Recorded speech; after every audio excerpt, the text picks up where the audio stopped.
from what I've been told, the demographic of this group, we're not from Wall Street. You know, our parents didn't go to Ivy League schools. We're from Camden. We're from, Haddon Heights. We're from Mount Holly. We're from Philly. So, we speak a similar language as to where we're from. When you come from that background, most of the time when you look to the left and to the right of you, you don't see a great deal of success. It's hard to imitate success if you don't see success. Fortunately, my mom instilled upon me and my siblings that this was not who we were supposed to be. This was not just because we saw a certain environment, that this was not what we were handcuffed to, that this was not what we were supposed to be limited to. So I also had the, I guess you could say, fortune or misfortune of being told by people my entire life, you think you're better than you are. Because whenever I went into a room, I don't care if I had food stamps in my pocket, because that's what I had to go buy my lunch with, I thought I was better than them. I thought that one day I should live in a mansion. I thought that one day I should have a Mercedes. I thought that one day I should fly on a private jet. I thought that one day I should own a company. I always felt that way. The first book I ever read was the story of the takeover of RJR Nabisco. It was called The Barbarians Are at the Gate. And it's a story that was later adapted into a film about privatizing a public corporation and taking it over privately. Most people who are going into 7th grade are not reading the story of the takeover of RJR Nabisco, but this is what my mom told me I was supposed to be doing. The very first job that I took out of college was collecting car notes for Ford Motor Credit. College degree, bill collector. Didn't seem to work, but I had kids, I had to support them. It was the first job offered to me, I took it.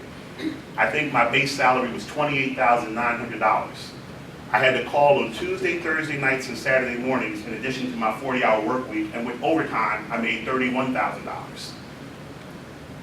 There's something to be said about understanding what a job is supposed to be.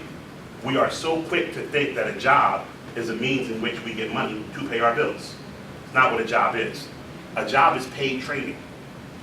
When you have a job, you are being paid to learn whatever it is they're teaching you at that job. If it's not where you want to end up in life, fine. This is a stop on the train. You see what you can get from this particular job, you get paid to do it, and then you move on to the next step in your life. When I took the job at Ford Motor Credit, I didn't know what I was in for. Shortly thereafter, at lunchtime when everyone else was going there humming and complaining, I grabbed the company manual. And I started to look through what my options were working for Ford Motor Credit. And I saw that they had tuition reimbursement. I decided to go back to school. I started working on a master's in taxation at my alma mater. Fortunately, 1 week into working on a master's in taxation, my best friend who played collegiate football with me, who was in the NFL at the time, asked me to start handling his money for him. And he said, basically, Solomon Smith Barney was recruiting on Temple's campus. They want African Americans, any minority, any female, to come into their brokerage program. My girl grabbed a brochure. She thinks it'll be perfect for you. Why don't you go try and get the job? Naively, I said, sure, it sounds easy to me. So I took off from work and went over to Smith Barney and took an interview. Long story short, got the job. Long story short, was incredibly successful. Let me tell you this though. It probably took me about 13 weeks of collecting car notes before I left Ford Motor Credit and became an employee of Smith Barney. What do you think you have to do to get business as an employee of a brokerage firm? Anybody? You got to sell stuff. You got to call people. Do you know when you call someone, and I'm sure everyone in here, if you come from where I came from, everyone in here has heard a bill collector call your house. Do you know a more damning profession than calling somebody after dinner to ask them for a car note? Do you know I can handle any conversation that comes up? I have heard it all. I've been called everything. I'm quick on my toes on the phone because I've been cussed out by the best of them. So when I'm calling you to sell you $500,000 in municipal bonds, I had on-the-job training for something that I didn't know I was going to do later. So I embraced the car collection because I knew later on I would need those skills.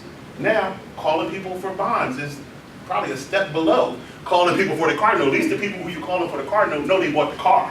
They may not have your money, may not want to talk to you, but you have a relationship. I'm calling a complete stranger, asking them for $500,000 to buy some Haddon Township muni bonds. That wasn't even a better call.